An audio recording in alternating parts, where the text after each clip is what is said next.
విజయబాబు గారు చెప్పండి, పవన్ కళ్యాణ్ గారు సెల్ఫ్ గోల్ వేసుకుంటున్నట్లా, మళ్ళీ పోటీపడి అసత్యాలనండి అబద్ధాలన్నీ చెప్పడానికి ప్రయత్నం చేస్తున్నట్లా, సుగాలి ప్రీతి విషయంలో కానీ విశాఖ ఉక్కు విషయంలో కానీ ఇలా అనేక విషయాల్లో ఆయన మాట్లాడుతున్న తీరు అన్నిటికంటే నాకు ఆశ్చర్యం కలిగించింది, కులమతాల పిచ్చి లేదంట. అసలు ఆయన నా కులం వాళ్ళు కూడా ఓట్లేరని అడిగినటువంటి పెద్ద మనిషి, అన్అపాలజెటిక్ హిందూ అని చెప్పిన పెద్ద మనిషి మళ్ళీ ఇప్పుడు వచ్చి ఇట్లా మాట్లాడుతున్నారు. ఒక్క హామీ గురించి కూడా చర్చించకుండా తెలివిగా డైవర్షన్ పాలిటిక్స్ అనుకోవాలా, ఏమనుకోవాలి? మీ మొత్తం విశాఖపట్నం సభలు జరుగుతున్నాయి, ఇవాళ కూడా జరుగుతాయేమో. వీటన్నిటి మీద మీ విశ్లేషణ ఏమిటి? నా ఉద్దేశంలోనండి, అంటే ఒక ఫిలసాఫికల్ ఆస్పెక్ట్లో ఆలోచిస్తే కొన్ని రంగాల్లో ఉన్న వ్యక్తులకి కొంత టైం అనేది, అది మరి దాన్ని ఎలా డిఫైన్ చేయాలో తెలియదు, సైన్స్కి కూడా అందనటువంటి డెఫినేషన్ అది. కొంతమందికి ఒక టైం అనేది వచ్చినప్పుడు, అంటే వీడు మట్టి పట్టుకుంటే బంగారం అవుతుందని మనకు ఒక సామెత ఉంటుంది. వాళ్ళు ఏం చేసినా ఏది చేసినా ఒక పర్టికులర్ టైం వరకు అది అలా నడిచిపోతూ ఉంటుంది. పబ్లిక్ మొత్తానికి కూడా అసలు ఏం మాట్లాడాడు, ఏం మాట్లాడుతున్నాడు, ఏం జరుగుతుంది, ఏం జరగాలనుకున్నారు, ఇవన్నీ కూడా తెలుసండి. కానీ అంతకంతగా అతని టైం ఇప్పుడు నడుస్తుంది కాబట్టి ఏమైనా మాట్లాడతాడు, ఎప్పుడు ఏదైనా కూడా మార్చేసే పరిస్థితి. ఒక కన్సిస్టెన్సీ ఉన్న వ్యక్తికి, ఒక సీరియస్ పాలిటీషియన్ గురించి అయితే మనం ఏదైనా మాట్లాడచ్చు. నేను ఇదంతా అబ్జర్వ్ చేసిన తర్వాత ఇటీవల కాలంలో అసలు మనం ఎంత తక్కువ మాట్లాడితే అంత మంచిదేమో అనేటువంటి ఒక దీనికి వచ్చాయి. ఎందుకంటే ఆ ఇష్యూలో ఒక సీరియస్ పాలిటీషియన్ అయితే మనం ఏదైనా అనలైజ్ చేసి మాట్లాడచ్చు. మనం మాట్లాడేలోపే మళ్ళీ స్టేట్మెంట్ మారిపోతా ఉంటే మనమే ఫూల్స్ అయ్యేటువంటి పరిస్థితి ఉంటుంది. అందుకని ఇక్కడ ప్రత్యేకించి నేను కులతత్వంతో మాట్లాడుతున్నాను అనుకోవద్దు దయచేసి. నిన్న మాట్లాడినటువంటి మాటను గనక బహుశా చాలా మంది మనకు తెలుసు, ఇవాళ పాలిటిక్స్ క్యాస్ట్ పరంగా మెజారిటీ గ్రూప్స్, అన్ని గ్రూప్స్ అని నేను అన్ను, మెజారిటీ గ్రూప్స్ పోలరైజ్ అయిపోయిన పరిస్థితి అయితే తెలుసు. నిన్న మాట్లాడిన మాటల్లో 2 పాయింట్స్ నేను చెప్పింది ఏంటంటే, అసలు చాలా పార్టీలు కులాల పరంగా లేకపోతే ప్రాంతాల సెంటిమెంట్ పరంగానే ప్రాంతీయ పార్టీలు ఆవిర్భవిస్తాయి, తద్వారా వాళ్ళు అధికారంలోకి వస్తారు. బట్ వేరేస్ మన పార్టీ ఏంటంటే జాతీయ స్థాయిలో ఒక సిద్ధాంతాల ప్రాతిపదికగా వచ్చినప్పుడు అసలు ఏంటి ఇదంతా అని చెప్పని అనుకున్నారు, కానీ వాళ్ళు అర్థం చేసుకోలేకపోయారు. 0 నుంచి 1కి వచ్చాం, 1 నుంచి ఇవాళ 100% స్ట్రైక్ వచ్చామని ఒక సిద్ధాంతీకరించాడు ఆయన తన యొక్క ప్రస్థానాన్ని. సిద్ధాంతీకరించినప్పుడు ఏంటంటే నిజానికి అదేంటంటే సిద్ధాంతాలకు లేకపోతే విశ్లేషణలకు కూడా అందనటువంటి వ్యవహారం. అందుకే అంటున్నాను నేను, అవేవది కొంతమందికి మీకు ఇదొకటే కాదు, ఆయనకి తెలియదేమో కానీ జాతీయ రాజకీయాల్లో అనేక పార్టీలు, ముఖ్యంగా మనం చూసినట్లయితే కొన్ని ఉద్యమ పార్టీలుగా వచ్చి ఉండొచ్చు, కొన్ని పరిస్థితులను బట్టి ఆవిర్భవించినవి ఉంటాయి.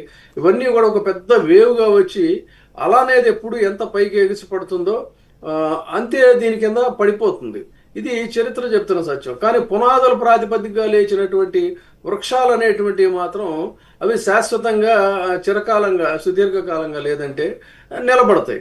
ఈ రెండిటికి కూడా చాలా వైరుధ్యం ఉంది. పైకి లేచినటువంటి అలను చూసి అది ఒక గొప్ప పొంగు అనుకుంటే పొరపాటు. ఇవాళ ఆయన అయితే దీంట్లో ఉన్నారు, యుఫోరియా అనేది వాళ్ళు నడుస్తుంది. తను మాట్లాడింది ఏదైనా సరే జనం ఆహా ఓహో అంటారు. వాళ్ళు ఏం చేస్తారు, మనం అది చెగువేరా అనగానే అని చప్పట్లు కొడతారు. కాదు సనాతన హిందూ అనగానే మళ్ళీ వాళ్లే చప్పట్లు కొడతారు. కాదు మనకు అసలు మతం లేదు కులం లేదంటే మళ్ళీ వాళ్లే చప్పట్లు కొడుతున్న పరిస్థితుల్లో వాళ్ళల్లో ఒక ఆలోచన అనేటువంటిది రావాలి, ఒక చర్నింగ్ రావాలి. వచ్చేంత వరకు మనం ఏం మాట్లాడినా కూడా మనమే తప్పుగా కనిపిస్తాం, మన మాటలే తప్పుడు మాటలుగా కనిపించేటువంటి పరిస్థితి. అయితే ఇంకొక మాట చెప్పారు, నేను మళ్ళీ అంటే కాదు అవన్నీ ఒకటేనండి, అవన్నీ ఒకటే సార్. ఇప్పుడు సుగాలి ప్రీతి విషయం 2017లో జరిగింది, 2019లో ఈయన రేజ్ చేశారంట. జగన్ గారు రాగానే వాటిని ఆయన ల్యాండ్ అన్నీ ఇచ్చేశారు. ఇక్కడ ల్యాండ్ ఇచ్చిందేమో నా వల్లే అంటాడు. 2017లో జరిగినటువంటి దానికి మళ్ళీ జగన్ గారి ప్రభుత్వంలో చర్య తీసుకోలేదంటారు. అసలు ఈయన సిట్టు సిబిఐకి అన్నీ చేసినా కూడా అంటే చంద్రబాబు గారి పట్ల అంత విశ్వాసం చూపించాలి. ఇప్పుడు ఈయన ఒక రాజకీయ పార్టీ నడుపుతున్నాడు కదా, చంద్రబాబు గారికి తెలుగుదేశం పార్టీకి ఉప పార్టీగా నడపట్లేదు కదా. అంటే ఒక వ్యక్తిత్వం లేకుండా పోయింది. ఆయనకి వ్యక్తిత్వం లేదు, ఆయన పార్టీకి వ్యక్తిత్వం లేకుండా, ఆయన పార్టీ కార్యకర్తలకు కూడా వ్యక్తిత్వం లేకుండా. Is not shame on the part of A political party, ఏది ప్రతిదానికి భజన చేయటం, ప్రతిదానికి అంత విధేయత చూపించి ఓకే నేనైతే మెచ్చుకుంటున్నాను. ఎందుకు చంద్రబాబు గారికి ఎక్కడా లేనంత విశ్వాసం చూపుతున్న ఏకైక వ్యక్తిగా పవన్ కళ్యాణ్ రికార్డులోకి ఎక్కుతారేమో అంతవరకే. కానీ ప్రజలకి ఏం ఒరిగింది అన్నది నా ప్రశ్న. నాటండి నేను ఆ విషయంలో మీతో డిఫర్ అవుతున్నా. ఆయన ఏమి విశ్వాసం చూపించడం లేదు, విధేయత అంతకంటే కూడా చూపించట్లేదు. He feels more comfort. తనకు ఉన్నటువంటి వాళ్ళు ప్రొవైడ్ చేసినటువంటి ఆ ప్లేస్ లో చాలా కంఫర్టబుల్ గా మీరు గమనించినట్లయితే ఎనీ స్మాల్ పాలిటీషియన్ ఆల్సో అడిగితే వాళ్ళు చెప్పగలిగింది ఏంటంటే అసలు తను ఆంధ్రప్రదేశ్లో పోని గ్రామీణ వ్యవస్థ, పోని టూరిజము, వాటికి సంబంధించిన అంశాలను కూడా ఈ రోజుకి కూడా నాకున్నటువంటి పరిశీలన ప్రకారంగా ఒక 10% కూడా దాన్ని ఆయన అవగాహన చేసుకోలేదు. అదేంటంటే చాలా సూపర్ఫిషియల్గా అప్పుడప్పుడు వాళ్ళు రాసిచ్చే స్టేట్మెంట్స్, ఆ స్టేట్మెంట్స్ ఒకసారి అలా ర్యాండమ్గా చూసుకోవటం, వాటి గురించి మాట్లాడటం, కొన్ని సెన్సేషనల్ స్టేట్మెంట్స్ ఇవ్వటం. వైసీపీ వారికి కూడా నా విన్నపం ఏంటంటే ఏదైనా సరే ఈయన మాట్లాడినప్పుడు వెంటనే ఏం చేస్తారంటే ఒక 4-5 మన అంబటి రాంబాబు గారు, లేకపోతే పేర్ని నాని గారు, ఇంకా వీళ్ళందరూ వచ్చేసి వాళ్ళు మాట్లాడడానికి లేనిపోయిన హైప్ని, ఇంపార్టెన్స్ని క్రియేట్ చేస్తున్నారు. What I mean to say is it is better to ignore. ఎందుకంటే కొంతకాలం పాటు ఇగ్నోర్ చేస్తే తన హవా నడుస్తుంది, తర్వాత ప్రజలు గమనిస్తారు. ఇప్పుడు సుగాలి ప్రీతి మదర్ అంటే డిసీజ్ మదర్ ఎవరైతే ఉందో ఆవిడ చాలా ఆశలు పెట్టుకుంది.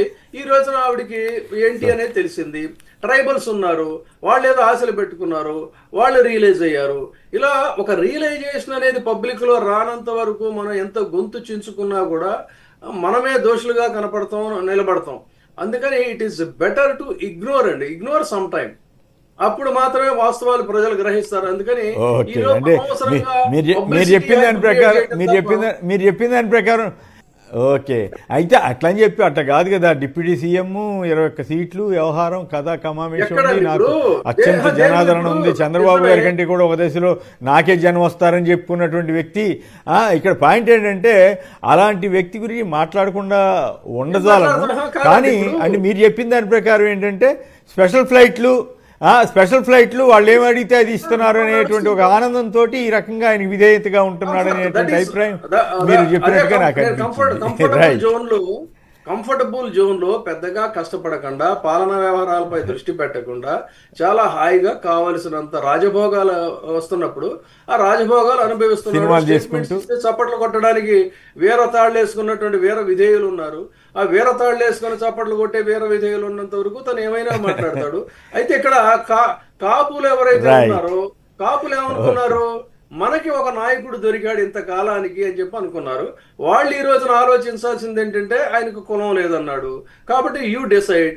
అదేవిధంగా ఈయన చూసుకొని కాపు కులానికి నిరంతరంగా జీవితాన్ని మొత్తం దారబోసిన ముద్రగడ పద్మనాభం లాంటి వ్యక్తిని ఆ వయసులో ఆయన వ్యక్తిత్వ హననానికి పాల్పడ్డారు ఉసిగొల్పడంతో. ఇది మీరు ఆలోచించుకోవాలి. అంతేకాకుండా మతం లేదని చెప్పని అన్నాడు. ఎవరైతే ఇప్పుడు ఆహా ఓహో అని చెప్పి అనుకొని మనకింతకాలానికి ఒక ఐకన్ తెలుగునాడు దొరికాడని హిందూ వాదులు అయితే అనుకున్నారో, ఆ హిందూ వాదులు ఇవాళ మతం లేదన్నప్పుడు మరి ఇదేంటి అని ఆలోచించుకోవాలి. సో ఇవన్నీ వాళ్ళు ఆలోచించుకోవాలండి. వాళ్ళల్లో ఒక చర్నింగ్ వచ్చేంత వరకు కూడా మనం ఏం మాట్లాడినా కూడా అది అరణ్య రోదనే అవుతుంది తప్ప మరొకటి కాదనేది నా opinion. Okay, so wait and see అంటారు. Right, okay.